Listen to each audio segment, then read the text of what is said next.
actuó como un hombre, anduvo en hábito de hombre y en todo fue un hombre. Se precipitó a nuestra humanidad porque vació su forma de Dios en su forma de siervo por haber tomado forma de carne. Y esa forma de carne y forma de siervo le llevó a la forma de pecado, a hacerse pecado por nosotros sin conocer el pecado. Y esto, ¿qué traducción práctica, concreta, conductual tuvo? Porque claro, todo esto que estamos diciendo son generalidades palpabilísimas, pero generalidades. ¿En qué no solamente actitud, sino actitud que llevó a un acto de una concreción tan apabullante que cambió el mundo?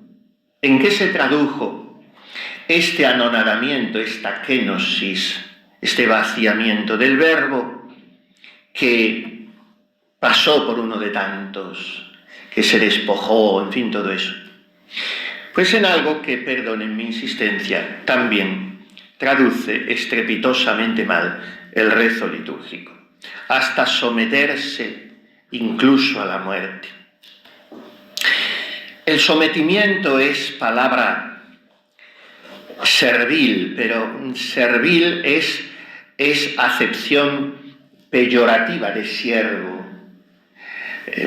Servil es un espíritu procedente del temor, del empequeñecimiento. Tú te sometes, bueno, luego se le puede dar un matiz positivo, te sometes por amor, te sometes voluntariamente, pero te estás sometiendo. Ahora, hay una palabra mucho más amplia, más anchurosa, más iluminadora, y donde se pone incomparablemente más de relieve la libertad humana y la virtud y la sobrenaturalidad, que es la obediencia. Y esto es lo que dice Pablo. Aditu inventus sutomo, ya veíamos ayer, in similitudinem carnis, en semejanza de carne, de hombre, se comportó como un hombre. No dice hasta someterse, sino someterse hasta, que es diferente. O sea, lo que dice Pablo es, se comportó, fue en todo un hombre, obediente hasta la muerte. Obediente hasta la muerte. Este es el apellido que nos da el ADN de Jesucristo, la raza, su personalidad, su carácter, su persona toda. Porque miren, la persona es la voluntad, todo está en el corazón. Somos todos tributarios de una espiritualidad un poquito pelagiana, un poquito fatigosa, un poquito gincana, una espiritualidad gincana, de ir saltando obstáculos, de ir consiguiendo. Por eso me gusta tanto Santa Teresa también, porque ensancha el corazón, porque no te comprime a que tienes que ir alcanzando esta virtud. Eso es una cosa voluntarista, que es lo contrario de la voluntad. El voluntarismo es la deformación de las posibilidades de la voluntad, volviendo a la voluntad pelagiana, o sea, partiendo de mí mismo. La voluntad de verdad es la voluntad amplia, ancha. Cuando funciona completamente es porque la he identificado con la voluntad de Dios, que es donde veíamos ayer que está la verdad, la bondad, la belleza y la unidad.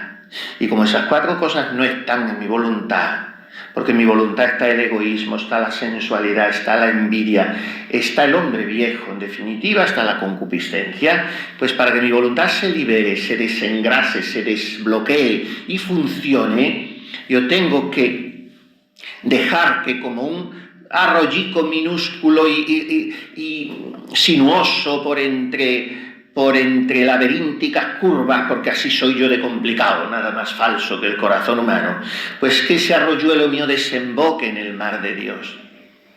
Y entonces todo es claro y todo es fácil, porque funcionamos con nuestra pobre voluntad herida por el pecado e iluminada, o por mejor decir, oscurecida, por un entendimiento no clareado por la sabiduría, por la pureza, por la limpidez, por la transparencia de Dios. ¿Y esto qué provoca? Que nuestra voluntad sea cada vez más centrípeta. Decíamos, somos de una espiritualidad un poco voluntarista y entonces se nos ha educado un poco. Hay que dar mucha gloria a Dios. Hay que dar mucha gloria a Dios. Pero qué tontos somos. Si Dios la tiene toda. Si Dios la tiene, ¿qué gloria? Vamos a ver, cuidado. Dios tiene toda la gloria intrínseca. No se puede en su vida íntima, divina, no puede tener ya más, no puede aportar un grano, porque ni la Santísima Virgen se lo aporta.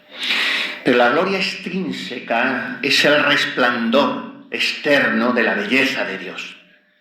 Y el hombre sirve de espejo a ese resplandor. Y tanto más santo soy yo, tanto más reflejo la hermosura de Dios. Por eso a María la llamamos speculum justitiae. Es otra traducción, otra vez. Llegan las letanías estas nuevas en español. Ideal de santidad. Traducen speculum justitiae por ideal de santidad, que no tiene nada que ver. También es muy bonito ideal de santidad. Pero speculum justitiae es el mejor reflejo de la gloria extrínseca de Dios. Más que tú solo, Dios. La belleza de las bellezas. Bueno, pues sí, dar gloria a Dios, demos gloria a Dios y todo. Pero la gloria de Dios no es Dios. La gloria de Dios es el resplandor externo de Dios. O la gloria de Dios es su felicidad íntima, su doxa, decimos en griego, la categoría de Dios, digamos así. Lo que se identifica con el mismo Dios, como se identifica con cada uno de nosotros, es la voluntad. Yo soy lo que es mi voluntad. Yo soy el que amo, o en fin, iba a decir otras cosas. Entonces, cuando yo me identifico con la voluntad de Dios, estoy de alguna manera empapado en el mismo Dios. Decía Santa Ángela de la Cruz, quisiera levantar un altar a la voluntad de Dios para estar siempre arrodillada ante ella, adorándola. La voluntad de Dios es el mismo Dios. Pues esta voluntad en Jesucristo es doble, porque como Dios y hombre que es, tiene su voluntad divina y su voluntad humana, así como tiene entendimiento divino y como tiene entendimiento humano. Memoria solo tiene memoria humana, porque en cuanto Dios no tiene memoria. Si tuviera memoria no sería Dios, porque no lo tendría todo presente ante Él. Aquella viejecita se le aparecía a nuestro Señor, dice que se le aparecía, como decían los clásicos y dicen los mexicanos, dice que se le aparecía a nuestro Señor y le fue a su párroco y dijo, mire padre, se me aparece nuestro Señor tantas veces, bien, y bueno, lo que hacemos los curas, pues no se lo creyó naturalmente. Pero veía que era una mujercita buena, no era una loca de estas, ni una soberbia, ni era una mujercita buena, de mucha oración, y ya un día dice, no, como nuestro Señor me ha venido y tal, y le dijo, pues mire, cuando venga nuestro Señor la próxima vez, pregúntele usted que le diga a Él mis pecados. Y así pensó el cura, yo sabré lo que hay de verdad en esto, que le diga mis pecados. Y cuando volvió la viejecita a confesarse, como era muy discreta, no hablaba mucho, ya le preguntó, oiga, ¿me vino el Señor? Dice, sí. Y le pregunté esto de mis pecados, pues sí, padre, no me atreví a decirle. ¿Por qué? Dice, no, porque yo se los pregunté. Y él se sonrió y me dijo, dile que los he olvidado todos. No recuerdo ninguno. Pues este es Dios. Dios no tiene memoria. Y eso está explicado en plan psicológico, es imperfecto. Teológicamente se dice que no tiene memoria porque lo tiene todo presente. Lo tiene todo presente. También nuestros pecados como hecho histórico. El hecho histórico no se borra, pero el hecho de ofensa de Dios ha sido sepultado en lo hondo del mar para siempre, cuando los ha perdonado. Bien, pues esa doble voluntad que tiene Jesucristo, la voluntad divina, tiene que primar sobre la voluntad humana. Mejor dicho, la voluntad humana tiene que identificarse con la divina. San Máximo el Confesor habla magistralmente de esta lucha, esta agonía, que eso significa lucha en griego, en Getsemaní. No se haga mi voluntad, sino la tuya. Pase de mí este cáliz, pero no se haga mi voluntad humana, porque la tuya divina es la misma que la mía. Nosotros tenemos una sola voluntad. No tenemos dos corazones, no tenemos dos amores, con uno de los cuales amamos a Dios y con otro al prójimo. O un tercero con el que me amo a mí mismo, que luego devora a los otros dos. No, tenemos un solo amor. La caridad es única, en especie, átoma, indivisible, se decía antes. Y de lo que se trata es de que nuestra voluntad humana, se vaya divinizando cada vez más, lo cual no es sinónimo, repito una vez más esto, ayer creo que lo apuntamos porque me da un poco miedo, cuando decimos que nos tenemos que divinizar, no quiere decir que nos tenemos que deshumanizar, porque hay personas que creen que la vida espiritual es angelismo y que aman mucho a Dios porque no aman a nadie. Cuanto más nos divinizamos, más nos humanizamos auténticamente. Cuando nos deshumanizamos es cuando no nos divinizamos. Porque la auténtica estatura, la auténtica talla, la auténtica realización y plenitud de mi persona es en Dios. Y en la medida en que yo me voy asimilando más a Dios, voy siendo más perfectamente humano, con toda la maravilla que decíamos ayer que supone el ser hombre. No hay que avergonzarse de ser hombre, nos han enseñado también a avergonzarnos del cuerpo, avergonzarnos, todo esto es malo. Nada es malo donde está Dios, y nada de lo que ha salido de las manos de Dios es malo, y ayer lo veíamos en el Evangelio, ayer o anteayer. Lo que sale del hombre es lo que hace impuro al hombre. Entonces, lo carnal o lo mundano en el sentido joánico es malo porque es enemigo del alma, mundo, demonio y carne. Pero carne en cuanto sensualidad, en cuanto concupiscencia, en cuanto egoísmo, y mundo en cuanto a vanidades y la superbia vite, las tres cosas que dice San Juan. La concupiscencia mundi, concupiscencia oculorum y superbia vite, la soberbia de la vida. Eso es malo porque eso sale del hombre, sale del pecado del hombre. Pero la corporalidad no es malo. Tuvo una serie de catequesis impresionantemente profundas, extraordinarias al principio de su pontificado, San Juan Pablo II, y era un tema muy querido para él, sobre la teología del cuerpo. Bueno, nada humano es malo y nada humano no es susceptible de ser divinizado. Todo lo humano es divinizado. Por lo tanto, nuestra voluntad humana será tanto más humana cuanto sea más divina. Miren, hay un soneto de mi medio paisano Gabriel y Galán, que es un poeta que me encanta, que creo que es del año 1915, cuando se celebró el 4º centenario del nacimiento de Santa Teresa de Jesús. Compuso un soneto que empieza así, y es un tratado no de espiritualidad, de antropología.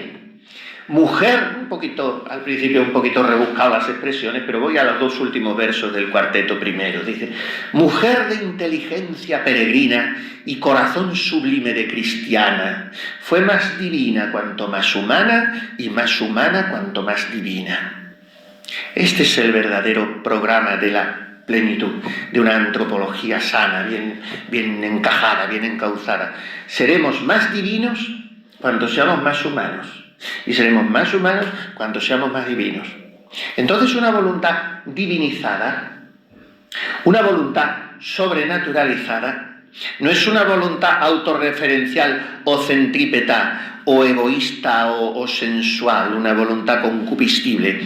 Es una voluntad libre que encuentra su máxima libertad en perderse en Dios, como dice Santa Teresa. Él reina y sea yo su cautiva, que no quiere mi alma otra libertad, porque Él es la libertad. Por tanto, la clave de la plena realización humana y de la libertad humana, por eso hoy el mundo que cacarea libertad es un mundo esclavo de Satanás, porque es un mundo esclavo de sí mismo.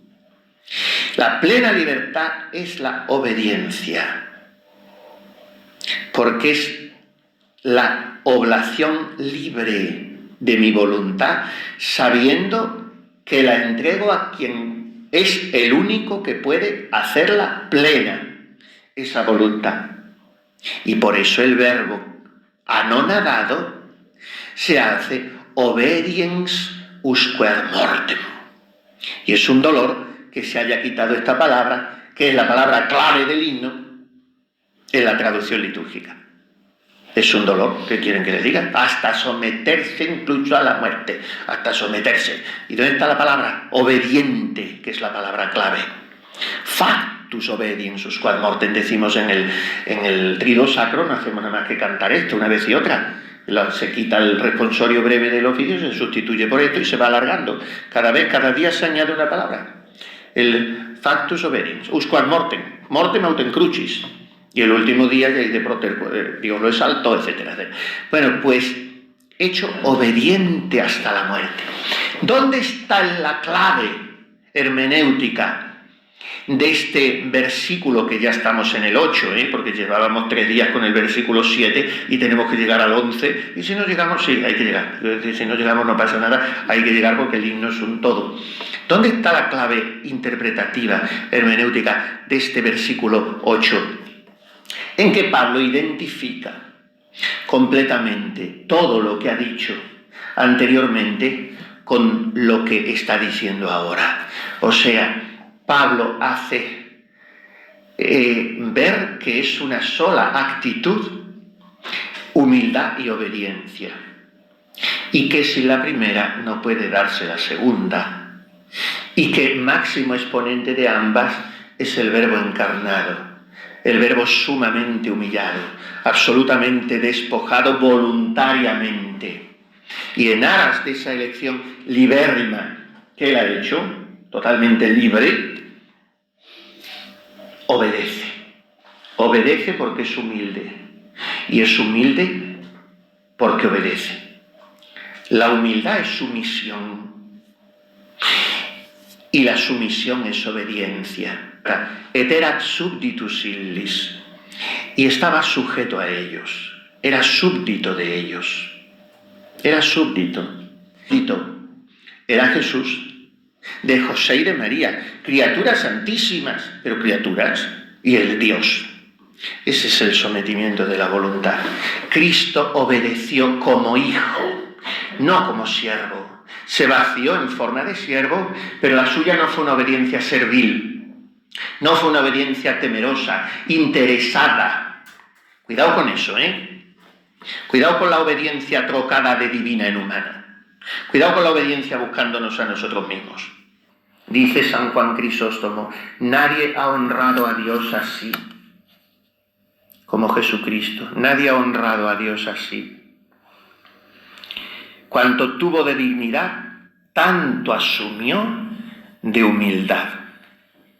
La cuestión 104 de la secunda secunde de la Summa Teológica, donde habla Santo Tomás de la obediencia. Se pregunta si la obediencia es virtud especial. Y dice, bueno, de momento no es virtud teologal la obediencia, esto ya lo sabemos, porque no se halla contenida ni en el concepto de la fe, ni en el de esperanza, ni en el de caridad.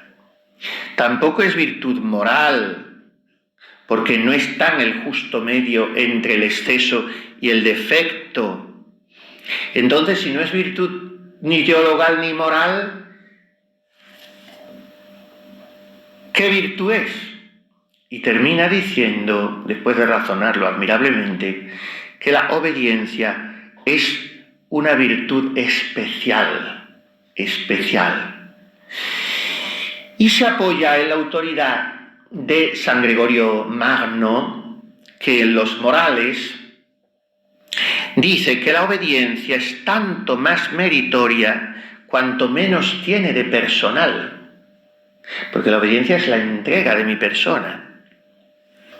Obedecer al superior es un deber según el orden de cosas establecido por Dios. Por consiguiente, se trata de un bien, la obediencia. Pues como dice San Agustín, ¿el bien en qué consiste? En la medida, la perfección y el orden. Y las tres cosas las incluye la obediencia: la medida, la perfección y el orden.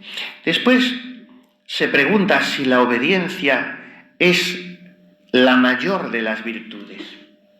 Porque San Gregorio dice en los Morales siempre que la obediencia es la única virtud que siembra en el alma las demás virtudes y después de sembradas cuida de ellas. Es bonito este pensamiento. La obediencia es la jardinera de las virtudes.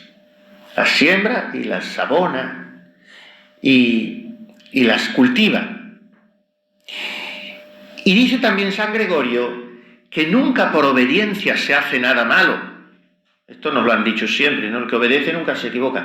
Por obediencia nunca se hace nada malo, aunque alguna vez por obedecer se interrumpe el bien que se está haciendo. Pero ninguna acción se interrumpe si no es por otra mejor. Y a veces interrumpimos acciones por la obediencia. Sigue diciendo San Gregorio que no se debe obedecer, ya lo hemos dicho hace un momento, por temor servil, sino por caridad, por amor. No por temor al castigo, sino por amor a la justicia. Por tanto, una virtud es más importante cuando desprecia algo que es bueno, pero lo desprecia para mejor unirse con Dios. Y hay tres clases de bienes que el hombre puede despreciar por Dios. Miren qué bonito razonamiento. Tres bienes que el hombre puede despreciar por Dios. Los bienes, los más bajos, los medianos y los más altos. Los tres bienes los podemos despreciar por Dios. Los ínfimos, los más bajos, los medianos y los supremos. ¿Cuáles son los ínfimos? Los bienes exteriores. Pues el dinero, las posesiones, el prestigio, esos bienes un hombre los desprecia por Dios, como han hecho ustedes. Después los bienes medianos, que también se desprecian por Dios. ¿Cuáles son? Los bienes corporales. O sea, los primeros son los bienes del mundo, y eso no nos interesa, o no deben interesarnos, los hemos despreciado por Dios. Los segundos son los bienes corporales. Ahí ya no estoy tan seguro de poder afirmar rotundamente que los hemos despreciado por Dios, los bienes corporales. Pero son la segunda clase de bienes que se deben despreciar por Dios. Y los bienes supremos que se deben despreciar por Dios, ¿cuáles son? Aquí quizás se van a asombrar un poco. Los del alma, incluso los bienes del alma. Porque cualquier bien del alma es un bien creado. Y Dios es increado, Dios es Dios, y se ha terminado. Dios está por encima de todos los bienes. ¿Cuál es el principal de los bienes del alma? El razonamiento es una maravilla. Santo Tomás está siempre genial. ¿Cuál es el principal de los bienes del alma? Porque gobierna todos los demás bienes del alma. O sea, ¿cuál es el jefe, el presidente de los bienes del alma? O la presidente, que no se puede decir la presidenta, porque no es inteligente ni prudenta, la presidenta. ¿Cuál es la presidente de los bienes del alma? La voluntad. Y si yo renuncio a mi voluntad, estoy, además de habiendo renunciado a los bienes exteriores del mundo, además de haber renunciado a mi salud y a mis bienes corporales, y estar contenta cuando se me caen los dientes y poner una sonrisa de doña Rogelia. Además de haber renunciado a todo eso, yo renuncio a los bienes de mi alma, el principal de los cuales es la voluntad, porque lo gobierna a todos. Y yo digo, Dios mío, te he entregado el chalet que hubiera podido tener en el Brillante si me hubiera casado con un arquitecto o lo hubiera sido yo la arquitecta. Te he entregado una salud de hierro porque mira cómo tengo la columna vertebral a estas alturas. Te he entregado... Y entonces, pero estoy reteniendo los bienes más preciados que son los del alma. Y como no suelto mi voluntad, los demás bienes del alma están debajo de su paraguas, pues todo es mío. Ahora, cuando yo hago ofrenda de mi voluntad, por la obediencia que renuncia a la propia voluntad por Dios, pues resulta que la obediencia de algún modo, dice Santo Tomás, está por encima, en cierta manera, porque no es infusa, habría que aquí que matizar, pero en cierta manera está por encima de las virtudes morales, que son prudencia, justicia, fortaleza y templanza. ¿Por qué? Porque las virtudes morales renuncian por Dios a algunos bienes. La obediencia renuncia a todos. Porque al renunciar a la voluntad, renuncia a todos. Y por eso dice San Gregorio que se antepone la obediencia a las víctimas. Porque por las víctimas se sacrifica la carne ajena y por la obediencia se sacrifica la propia. Se inmola la propia voluntad.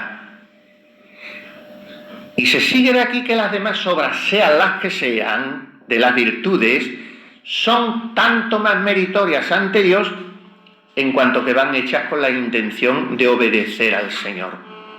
Porque si alguien, esto lo dice San Pablo, ¿no? También en otro lugar, si alguien sufriese el martirio o distribuyese todos sus bienes entre los pobres, esto no tendría mérito si esos actos no estuviesen ordenados al cumplimiento de la voluntad divina. Cuando se dice rectificar la intención, purificar la intención, es esto. Retomar que no es por mí, es por la voluntad de Dios. Y todo eso corresponde a la obediencia. Así como esos actos no serían meritorios sin la caridad, tampoco lo serían sin la obediencia, pero es que dice Santo Tomás que la caridad y la obediencia son la misma cosa, porque sin caridad no puede haber obediencia. Sin amor que me impulse a entregar la voluntad, porque el motor de la voluntad es el amor, sin amor no hay obediencia. Ya digo, secunda, secunde, suma 2, 2, cuestión 103 y 104 sobre la obediencia, 104 sobre la obediencia y 105, que también quería yo haberla desgranado, pero ya no me da tiempo, 105 sobre la desobediencia. No lean la primera sin leer la segunda. Y la 161 sobre la humildad, ¿no? Vamos a pedir a la Virgen Santísima, como hacemos todos los días, esta gracia, la de que nosotros sepamos obedecer por amor, porque esa es la auténtica libertad.